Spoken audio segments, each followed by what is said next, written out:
Le marché de l'immobilier se porte plutôt bien en Haute-Garonne et à Toulouse. Selon les chiffres de l'INSEE, les volumes d'échanges et les prix se stabilisent et sont plus attractifs dans le département. Dans la Ville Rose, on constate une baisse de 1,4%, mais la situation n'est pas partout la même selon les zones urbaines. On a surtout le logement d'hypercentre qui reste une valeur sûre. Et sur les autres quartiers, en tout cas dans les quartiers les plus populaires, effectivement, on voit que la crise frappe fort parce qu'il y a peu d'échanges, ou en tout cas ceux qui s'en tirent le mieux, ce sont ceux qui sont les mieux desservis par les transports en commun. En 2013, ce sont les 30-45 ans qui ont le plus investi dans des biens immobiliers. Pour les plus jeunes, il est toujours difficile d'acquérir un logement, même si de plus en plus d'aides sociales sont accessibles, comme le prêt social location-accession.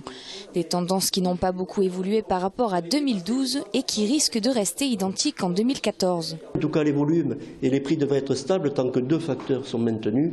D'une part, une économie locale qui est pour l'instant pas dans la crise, et d'autre part, des taux d'intérêt qui ne sont pas près de remonter. Si un de ces deux facteurs devait bouger effectivement au cours de l'année, l'immobilier serait affecté indéniablement. Actuellement, le prix médian du mètre carré à Toulouse est de 2 500 €, ce qui place la ville à la 7e place au classement des préfectures de province. L'année 2014 devrait donc à nouveau attirer les acquéreurs dans la Ville Rose.